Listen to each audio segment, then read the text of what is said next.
Subscribe करें science with VS channel को और बेल आइकन को दबाएं ताकि आपको मिलते रहें साइंस और मैथ्स के सुपर वीडियोस। तो आज जो है हम लोग केमिस्ट्री का एक नया चैप्टर शुरू करने वाले हैं। चैप्टर का नाम है एसिड, बेस एंड सॉल्ट। तो ये चैप्टर जो है हम स्टार्ट कर रहे हैं और एक चैप्टर हम फिनिश कर चुके हैं। चैप्टर का नाम है chemical reactions and equations. Please उस चैप्टर को भी आप जरूर देखें। तो यहाँ पे जो है हम लोगों के पास एक क्वेश्चन है सबसे पहले इस चैप्टर में। क्वेश्चन क्या है? Why do we use common salt as an ingredient in food? हम कॉमन सॉल्ट को एज एन इंग्रेडिएंट फूड में क्यों यूज करते हैं? अगर आपको आंसर पता है तो प्लीज कमेंट करके बताएं, और अगर आपको नहीं पता है तो वीडियो में बने रहिए, लास्ट में आपको इसका आंसर जरूर मिलेगा। तो अब हम लोग आ रहे हैं चैप्टर पे। चैप्टर में हमको एसिड, बेसिस एंड सॉल्ट्स के बारे में पढ़ना है। तो इस वीडियो में हम लोग जनरल इंट्रोडक्शन करेंगे एसिड, बेसिस और सॉल्ट का, कुछ उनके प्रॉपर्टीज के बारे में जानेंगे और इंडिकेटर्स के बारे में भी जानेंगे। ठीक है, तो सबसे पहले एसिड क्या होता है? तो यहाँ पे है हमारे पास डेफिनेशन एसिड का। Acids are the chemical substance which turns blue litmus to red. वो क्या करते हैं? ये ब्लू लिटमस को किस में चेंज कर देते हैं? रेड में चेंज कर देते हैं। लिटमस एक इंडिकेटर है, इसके बारे में अभी हम लोग पढ़ेंगे आगे।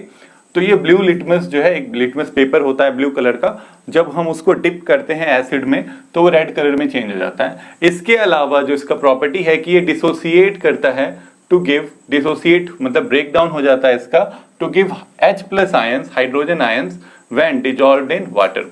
जब हम इसको वाटर में डिजॉल्व करते हैं तो क्या होता है कि ये हमको प्रोवाइड करता है H+ आयंस। ठीक है, तो ये जो हमारे अर्हेनिस नाम के साइंटिस्ट थे, ठीक है, उन्होंने ये डेफिनेशन दिया था कि जो एसिड्स हैं वो H+ आयन जो है वो डिसोसिएट करते हैं जब हम उसको वाटर में डिजॉल्व करते हैं। तो जैसे कोई एग्जांपल हम लेते हैं, जैसे मान लीजिए कि आपका हाइड्रोक्लोरिक एसिड है। ठीक है, हाइड्रोक्लोरिक एसिड को हमने क्या किया? वाटर में डिजॉल्व किया। ठीक है, तो ऐसे तो आपका हाइड्रोक्लोरिक एसिड क्या गैस के फॉर्म में, मतलब HCl क्या होता है? गैस होता है। तो इसको तो हम क्या कहते हैं, इससे हमको H+ आयन नहीं मिलेगा, ये एसिडिक बिहेवियर शो नहीं करेगा। पर जैसे ही हम इसको वाटर में डिजॉल्व करते हैं तो क्या होता है? तो यहाँ पे हमारा जो ये है H है, H+ और Cl- जो है वो अलग अलग हो जाता है। दोनों क्या है? हमारे एक्वस है यहाँ। ठीक है, ये दोनों H+ और Cl- जो है वो सेपरेट हो जाते हैं, यहाँ पे डिसोसिएट हो जाते हैं, ब्रेक हो जाते हैं हम कह सकते हैं। तो अब जो है हमारा ये H+ है, ठीक है, क्योंकि हाइड्रोजन का एक छोटा सा एटम है, उसमें एक सिंगल इलेक्ट्रॉन है, वो इलेक्ट्रॉन भी क्या हुआ? निकल गया, है ना, वो इलेक्ट्रॉन भी निकल गया। तो अब ये स्टेबल होना चाहता है। स्टेबल होने के लिए क्या होता है कि जो H+ है, H+ के सराउंडिंग में वाटर मॉलिक्यूल्स जो हैं वो आ जाते हैं। ठीक है, वाटर कह सकते हैं एज अ सेवियर वर्क कर रहा है यहाँ पे H+ को क्या करने के लिए? स्टेबल करने के लिए। वाटर उसके चारों तरफ आ जाते हैं वाटर मॉलिक्यूल्स, और ये दोनों कंबाइन होके H3O+ का फॉर्मेशन करते हैं। इसको हम हाइड्रोनियम आयन बोलते हैं। यहाँ पे किसका फॉर्मेशन हो जाता है? हाइड्रोनियम आयन का फॉर्मेशन हो जाता है। तो यही चीज है हमारा एसिड। एसिड है क्या कि वो ब्लू लिटमस को रेड में चेंज करते हैं। इसके अलावा वो डिसोसिएट हो जाते हैं H+ आयन में, हाइड्रोनियम आयंस में, जब हम उनको वाटर में डिजॉल्व करते हैं। आई होप आपको समझ में आ गया होगा एसिड क्या है। इसके बाद अगर हम जनरल प्रॉपर्टीज ऑफ एसिड का बात करें तो हमारे पास देखिए सबसे पहला जो प्रॉपर्टी है, they are sour to taste. ठीक है, they have a sour taste. उनके पास सॉर टेस्ट होता है जब हम एसिड को टेस्ट करते हैं। इस एसिड को टेस्ट नहीं कर सकते, पर कुछ एसिड्स हैं जिनको हम टेस्ट कर सकते हैं। जैसे कि यहाँ पे लिखा हुआ है लेमन है, उसमें सिट्रिक एसिड होता है ना। लेमन कैसा टेस्ट होता है? सॉर देता है टेस्ट, है ना। तो ऐसे क्या कहते हैं सब्सटेंस जो सॉर टेस्ट देते हैं वो लगभग एसिड्स ही होते हैं। तो एसिड्स का क्या है प्रॉपर्टी? पहला कि वो sour to taste. Second property is they can turn blue litmus to red. जो एसिड्स होते हैं वो ब्लू लिटमस को किसमें चेंज कर देते हैं? रेड में चेंज कर देते हैं। यहाँ पे हमने देखा they are corrosive in nature. हाँ, कोरोसिव होते हैं, बहुत ज्यादा कोरोसिव होते हैं। इसीलिए जो है एसिड्स को जो है डायरेक्ट टच टेस्ट हम लोग नहीं कर सकते। अगर आप हाइड्रोक्लोरिक एसिड को टेस्ट कीजिएगा तो उसके बाद जीवन में कभी कुछ और टेस्ट नहीं कर पाइएगा, आपका जीभ जल जाएगा। हाथ से टच कर लीजिएगा, तो मैं तो कहूँगा कभी नहीं कीजिएगा हाथ से टच। अगर आपको अपने हाथ प्यारे हैं, खत्म हो जाएगा। मतलब कोरोसिव नेचर के होते हैं बहुत ज्यादा। ठीक है, और उसके बाद dissociate H+ ions in water. तो अभी हमने देखा ही कि वो डिसोसिएट हो जाते हैं H+ आयन में वाटर में। ठीक है। तो अगर H प्लस आयन में डिसोसिएट हो रहे हैं तो एक चीज तो कंफर्म है कि कोई भी एसिड होगा उसमें H जरूर होगा, हाइड्रोजन जरूर प्रेजेंट होगा, ठीक है, ये याद रखना है। इसके बाद हम लोग कुछ कॉमन एग्जांपल्स इसके देखें तो हमारे पास हाइड्रोक्लोरिक एसिड है, सल्फ्यूरिक एसिड है, नाइट्रिक एसिड्स हैं, दे आर एसिड्स, ठीक है, ये सब स्ट्रॉन्ग एसिड है काफी। इसके बाद अगर हम इन नीचे जो हमारे पास जो हम लोग घरों में जो सामान यूज करते हैं, जैसे आपका लेमन है उसमें सिट्रिक एसिड प्रेजेंट होता है, टोमेटो है उसमें ऑक्जेलिक एसिड प्रेजेंट होता है, विनेगर है उसमें एसिडिक एसिड प्रेजेंट होता है। तो अब ये सोचिए कि अभी हम बोल रहे थे कि ये क्या है, कोरोसिव नेचर का है, हम लेमन को टेस्ट कर सकते हैं, लेकिन है ना, क्यों कर सकते हैं? क्योंकि जो एसिड दो तरह से हो जाएंगे, स्ट्रांग हो जाएंगे और वीक हो जाएंगे। अगर एसिड क्या है, स्ट्रांग है हमारा, तो वो बहुत ज्यादा कोरोसिव नेचर का होता है, पर अगर वीक है तो then we can taste it, touch it, ठीक है। और इसके अलावा वीक होने के साथ साथ हम दो चीजें यहाँ पे देख सकते हैं कि कॉन्सेंट्रेटेड और डिल्यूट एसिड। सबसे पहले कॉन्सेंट्रेटेड एसिड ऐसा एसिड होता है जिसमें कि वाटर का जो अमाउंट होता है, मतलब एसिड में वाटर प्रेजेंट है लेकिन बहुत कम अमाउंट में प्रेजेंट होता है, ठीक है, वैसे एसिड को हम कॉन्सेंट्रेटेड एसिड बोलते हैं। ज्यादा अमाउंट किसका प्रेजेंट होता है, एसिड का प्रेजेंट होता है, where is the amount of water is very less. अगर हम डिल्यूट एसिड का बात करें तो डिल्यूट एसिड में वाटर ज्यादा होगा, ये volume of water is high, ज्यादा वाटर होता है, और जो एसिड का क्वांटिटी होता है, कंसेंट्रेटेड होता है, कंसेंट्रेशन होता है, वो काफी कम होता है, ठीक है। तो यही हमारा कंसेंट्रेटेड एंड डिल्यूट एसिड है। अब मान लीजिए कि आपको कंसेंट्रेटेड एसिड दिया हुआ है और आपको डिल्यूट उसको बनाना है, तो कैसे बनाइएगा? क्या आप एसिड को वाटर में डालिएगा या वाटर को एसिड में डालिएगा? ठीक है, ये कॉमन सा क्वेश्चन है कि आपको कंसेंट्रेटेड एसिड दिया हुआ है और बोला जाए कि इसको डिल्यूट में कन्वर्ट कीजिए, तो क्या आप वाटर में एसिड डालिएगा या एसिड में वाटर डालिएगा? आप आंसर कमेंट करके बता सकते हैं। चलिए मैं ही बताता हूं। यहाँ पे जो आपका एसिड है उसको हम वाटर में डालेंगे, ना कि वाटर को एसिड में, ठीक है। अब क्या करना है, कैसे डालते हैं हम लोग? वाटर ले लेते हैं बीकर में और थोड़ा थोड़ा एसिड डाल के उसको स्टायर करते रहते हैं। तो उससे होता क्या है? अब बोलिएगा सर क्यों, एसिड हम ले लिए उसमें वाटर डालें, क्यों नहीं? क्योंकि अगर हम एसिड लेके उसमें वाटर डालें, ठीक है, तो एनर्जी वहां पे बहुत ज्यादा प्रोड्यूस होता है, और जो एसिड है उसके स्प्लैशेस हमारे फेसेस पे या हमारे हैंड पे कहीं पे भी पड़ सकता है, और क्या होगा? Yes, they are corrosive in nature, तो ये हमको बर्न दे सकते हैं फेसेस पे, हैंड्स पे। तो हम लोग इसलिए एसिड में वाटर नहीं डाल के वाटर में एसिड डालते हैं। तो वाटर में एसिड डाल के मान लीजिए थोड़ा सा एसिड डाला, स्टायर कर दिया, तो उस क्या हो गया, डिल्यूट होते जाता है एसिड धीरे धीरे। तो इसके कारण से एनर्जी जो होता है, जो जनरेट हो रहा है, वो काफी कम अमाउंट में प्रेजेंट होता है वहां पे। तो इसलिए हम लोग क्या करते हैं, हम लोग वाटर लेके उसमें हल्का एसिड डालते हैं, उसको स्टायर करते हैं, फिर थोड़ा सा एसिड डालते हैं, फिर स्टायर करते हैं। इस तरह से हम डिल्यूशन का प्रोसेस करते हैं। इस बात को आपको याद रखना है। तो अब हम लोग पढ़ रहे हैं बेसिस के बारे में। सबसे पहले बेसिस का डेफिनेशन तो है ही, बेसिस होते क्या है इन जनरल हम समझ सकते हैं किससे, कि जो बेसिस होते हैं वो क्या होते हैं, मेटल ऑक्साइड्स हो सकते हैं, मेटल के ऑक्साइड्स हो सकते हैं, मेटल के हाइड्रो ऑक्साइड्स हो सकते हैं, और मेटल के कार्बोनेट्स। ये सब क्या होते हैं, ये सब बेसिस होते हैं। Metal oxide, metals, hydro oxide, metal carbonates are bases, ठीक है। अब जैसे एग्जांपल भी देख सकते हैं, मेटल कार्ब ऑक्साइड्स में हमारा जैसे कॉपर ऑक्साइड है, it is a base, NaOH, Na2CO3, ठीक है, ये तीनों क्या है, बेस हैं। पर बेस जो हमको इन जनरल क्लास 10 में जो हमको पढ़ना है वो क्या है, मेटल हाइड्रो ऑक्साइड वाला बेस पढ़ना है, ठीक है। क्योंकि जो अरहेनियस थे हमारे सर अरहेनियस, उन्होंने ही एक क्या कहते हैं डेफिनेशन दिया था बेस का, वही डेफिनेशन अभी हम लोग यहाँ पे पढ़ने वाले हैं। तो उसमें हम हाइड्रो ऑक्साइड के बारे में ही जिक्र है, वही हमारे सिलेबस में भी है, उसी को हमको ज्यादा पढ़ना है, ठीक है। तो जरा सा इस डेफिनेशन पे आप गौर कीजिए। डेफिनेशन कह रहा है, bases are the chemical substances which turn red litmus to blue. They turn red litmus to blue. वहां पे ब्लू से रेड हो रहा था एसिड के केस में, and here the red litmus is converted into blue, ठीक है। याद रखना है, लिटमस के बारे में पढ़ना है अभी हमको इंडिकेटर्स में, ठीक है।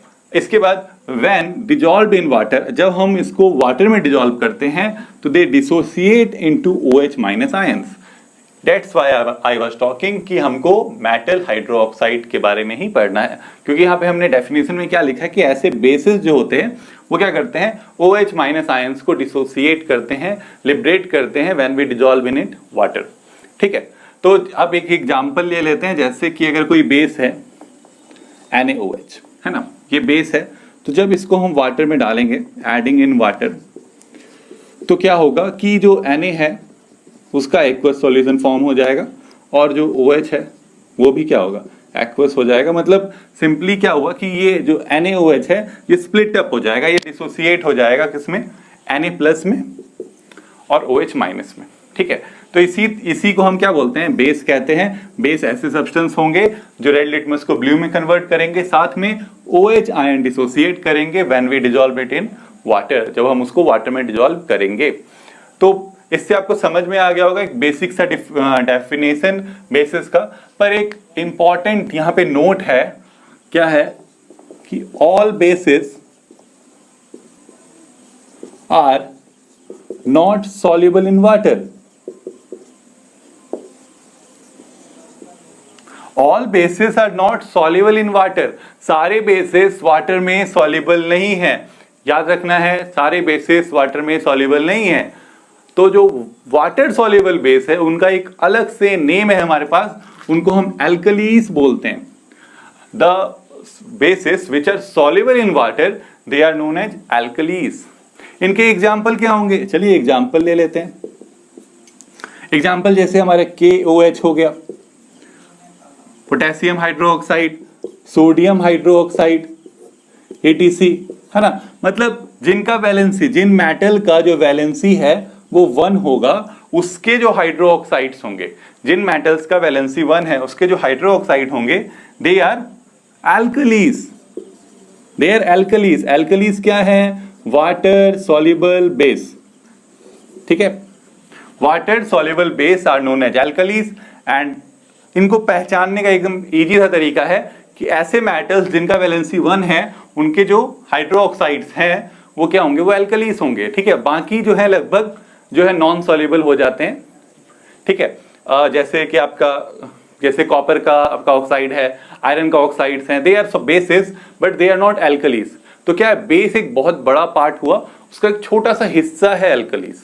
ठीक है, समझना है इस बात को कि all bases are not alkalis but all alkalis are bases. Yes, तो चलिए कुछ जनरल प्रॉपर्टीज है हमारे पास बेसिस के, उन पे आते हैं। General properties of bases, first one is they are bitter to taste. कड़वा टेस्ट लगता है उनका। ठीक है, they are bitter to taste, soapy to touch. Yes, soapy type का लगता है, तो इससे कुछ समझ में आ रहा होगा। हाँ, सोप भी बेस है। यस यस, तो सोपी टेस्ट है बेस का, सॉरी टेस्ट नहीं, टच है, सोपी टू टच। इसके बाद they can change red litmus to blue. वो रेड लिटमस को ब्लू में कन्वर्ट कर सकते हैं, अभी पढ़ा। Corrosive in nature, not in acid, corrosive in nature. ठीक है, they are corrosive in nature. Nature में कैसा है उनका, वो भी कोरोसिव है, एसिड की तरह वो भी क्या है, कोरोसिव है। इसके बाद dissociates OH minus ions when dissolved in water. वो क्या करते हैं, वो डिसोसिएट करते हैं OH माइनस आयंस जब हमको वाटर में डिजॉल्व करते हैं। अभी हमने देखा। अब कुछ कॉमन एग्जांपल्स, अभी हमने एग्जांपल्स तो पता कर लिए कि metal oxides, metal hydroxide, metal carbonate सब बेस है, पर कुछ ऐसे एग्जांपल्स जो हम घर में शायद आपको नहीं पता हो कि वो बेस हो, देख लेते हैं। हमारा बेकिंग सोडा है ना, बेकिंग सोडा बहुत लोग यूज करते हैं, जिनको भी केक खाने का, ब्रेड वगैरह का, उसमें क्या करता है, वो फ्लफी बना देता है सब्सटेंस को। इसको भी हमको इन डिटेल पढ़ना है आगे। टूथपेस्ट रोज ब्रश करते हैं 2 बार, है ना, ब्रश के ऊपर टूथपेस्ट लगा के, तो वो जो टूथपेस्ट है वो भी क्या है, वो बेसिक नेचर का बेस है। सोप अभी जाने, सोपी टू टच, है ना, it is a base. Washing soda is also a base. Ant acid, ant acid क्या होता है, सुना है, जरूर सुना होगा। ये क्या है, जैसे कि जब हमारे स्टमक में एसिडिटी हो जाता है, हमको जब एसिडिटी हो जाता है, तो जो हम उस समय मेडिसिन लेते हैं या कुछ भी जो केमिकल सब्सटेंस लेते हैं उसी को हम एंटासिड बोलते हैं। वो क्या करते हैं, हमारे स्टमक में जो एसिड है उसको न्यूट्रलाइज कर देते हैं, उनके साथ रिएक्ट करके उनका असर खत्म कर देते हैं। जैसे इसका बेस्ट एग्जाम्पल है इनो, है ना। अगर ब्लीच का बात करें, ब्लीच भी क्या है, बेसिक इन नेचर है। ठीक है, तो हम अगर यहाँ पे देख रहे हैं तो हमको बेस यहाँ पे खत्म होता नजर आ रहा है। ठीक, तो अब बात करेंगे हम सॉल्ट्स का। ठीक है। तो सॉल्ट्स क्या होते हैं? तो salts are the chemical substance which are formed when acid is reacted with base. Salts ऐसे केमिकल सब्सटेंस होते हैं जो कब फॉर्म होते हैं? जब एसिड और बेस आपस में रिएक्ट करते हैं। कितना आसान है कि एसिड बेस रिएक्ट किए तो जो सब्सटेंस फॉर्म होता है उसी को हम सॉल्ट बोलते हैं। कितना आसान है। उसके बाद दे आर जनरली न्यूट्रल। जो सॉल्ट्स होते हैं वो इन जनरल न्यूट्रल नेचर के होते हैं, लेकिन दे कैन बी एसिडिक और बेसिक। ये एसिडिक भी हो सकते हैं, ये बेसिक भी हो सकते हैं।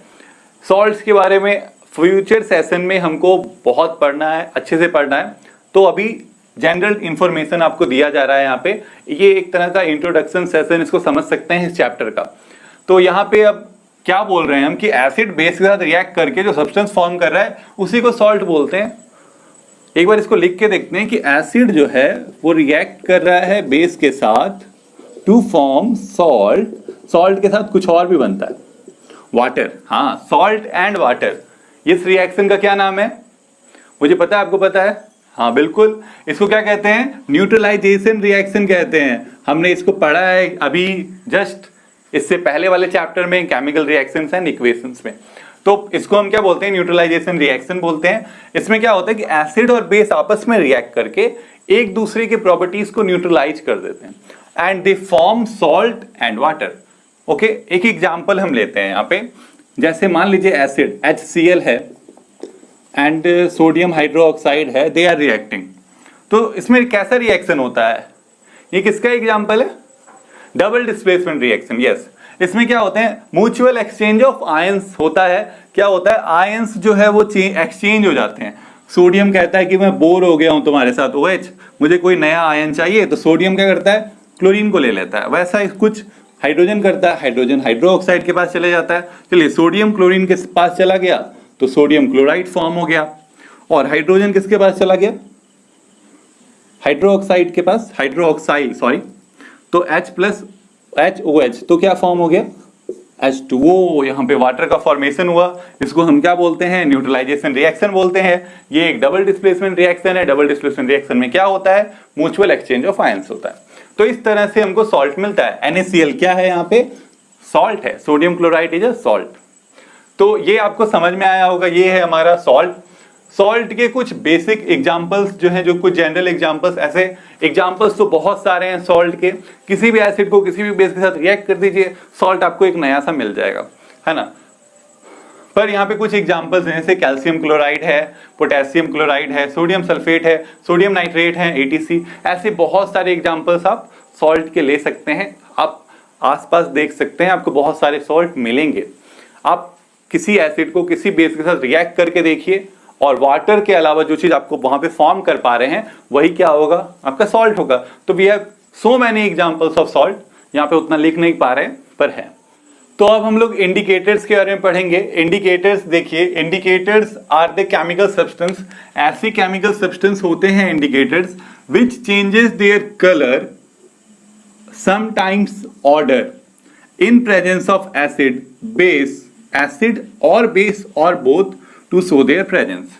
इंडिकेटर्स क्या है? ऐसे केमिकल सब्सटेंस हैं जो कि अपने कलर को चेंज करते हैं कब, जब उसको हम एसिड में डालते हैं या बेस के साथ मिक्स करते हैं, या दोनों के केसेस में भी कर सकते हैं। एसिड में भी कुछ कर रहा है, बेस में भी कुछ कर रहा है। ठीक है, एक ही इंडिकेटर है जो एसिड में भी वर्क कर रहा है, बेस में भी वर्क कर रहा है। ऐसे भी हो सकते हैं, या कुछ सिर्फ एसिड में वर्क करेंगे या सिर्फ बेस में वर्क करेंगे। वर्क क्या करेंगे? अपने कलर को चेंज करके उनका प्रेजेंस शो करेंगे। ऐसे सब्सटेंस को हम क्या बोलते हैं? इंडिकेटर्स बोलते हैं। पर यहाँ पे एक चीज और लिखा है, समटाइम्स ऑर्डर भी चेंज करते हैं। ऑर्डर इज स्मेल, है ना। जैसे कि मान लीजिए कि जो पर्सन देख नहीं सकता, ब्लाइंड पीपल है, ब्लाइंड पर्सन है, वो कैसे डिटेक्ट करेगा एसिड, बेस एंड सॉल्ट? तो उसके लिए कुछ ऐसे भी इंडिकेटर्स हैं, अभी हम लोग वो भी पढ़ेंगे, कि जिनको हम स्मेल करके, स्मेल से पता लग जाता है कि ये एसिडिक सॉल्यूशन है या बेसिक सॉल्यूशन में इसको डाला गया है। ठीक है, तो अब हम लोग जो है पहले इंडिकेटर्स के दो टाइप्स हैं। टाइप्स का अगर हम बात करें तो नेचुरल इंडिकेटर्स होते हैं और सिंथेटिक इंडिकेटर्स भी होते हैं। नेचुरल भी होते हैं और सिंथेटिक भी होते हैं। नेचुरल पता है नेचर में जो पाए जाते हैं, सिंथेटिक जो लैब्स में हम लोग बनाते हैं। ठीक है, तो ये हो गया इंडिकेटर्स के बारे में। अब इंडिकेटर्स जो हमारे पास इन जनरल जो 10th में हमको पढ़ना है उनके कलर चेंज के साथ यहाँ पे लिखा हुआ है। चलिए एक एक करके सबको देखते हैं। सबसे पहले लिटमस एक नेचुरल इंडिकेटर है जो कि हमको लीचन से ऑब्टेन किया जाता है इसको, ठीक है। इसके बाद अगर हम देखें तो इसके दो टाइप्स हैं, एक रेड पेपर पे मतलब पेपर टाइप का होता है लिटमस पेपर, हम का बात कर रहे हैं, रेड लिटमस और ब्लू लिटमस, ठीक है। तो जो रेड लिटमस है, in the presence of acid there is no change. अगर हम रेड लिटमस पेपर को एसिड में डालेंगे, देखेंगे वो तो रेड का रेड ही रह जाएगा, पर अगर उसी रेड लिटमस पेपर को बेस में डाल देंगे तो वो किस कलर में चेंज हो जाएगा, ब्लू कलर में चेंज हो जाएगा। तो red litmus changes into blue in the presence of base, पर एसिड के केस में देयर इज नो चेंज। अगर हम ब्लू लिटमस का बात करें तो ब्लू लिटमस रेड कलर में चेंज हो जाता है in the presence of acid. Blue litmus red colour में चेंज होता है in the presence of acid और बेस में नो चेंज, ठीक है। तो आप ऐसे याद रख सकते हैं, B for blue, B for base, B for base, B for blue. Bases blue में चेंज होते हैं, तो बेस ब्लू में चेंज होगा तो एसिड तो रेड में होगा ही। अब टर्मरिक सॉल्यूशन, टर्मरिक पता है हल्दी है ना जो घर में हम लोग यूज करते हैं, उसका जो सॉल्यूशन होता है उसको अगर हम क्या करें, उसको अगर हम एसिड में डाल दें, मान लीजिए टर्मरिक का सॉल्यूशन बनाया, उसमें हमने एसिड डाल दिया। एसिड कौन सा एसिड, कोई भी एसिड डाल सकते हैं, मान लीजिए कि लेमन जूस, ठीक है, लेमन जूस को हमने टर्मरिक में डाला तो there will be no change, कोई चेंज नहीं देखने को मिलेगा। पर अगर हमने बेस डाल दिया, मान लीजिए सोप सॉल्यूशन डाल दिया, किसमें डाल दिया, टर्मरिक में डाल दिया, तो वहां पे हमको रेडिश ब्राउन कलर देखने को मिलेगा टर्मरिक में, ठीक है। या हम इन जनरल सिंपली इसको कह सकते हैं कि वो रेड कलर में चेंज हो जाएगा। Turmeric will change into red colour in the presence of base, ठीक है। अब red cabbage solution, red cabbage देखा है आपने, देखा होगा जरूर। रेड कैबेज जो है उसका सॉल्यूशन पहले अगर हम बनाएं तो वो किस कलर का होता है, वो पर्पल कलर का होता है, ठीक है, पर्पल कलर का होता है रेड कैबेज का सॉल्यूशन।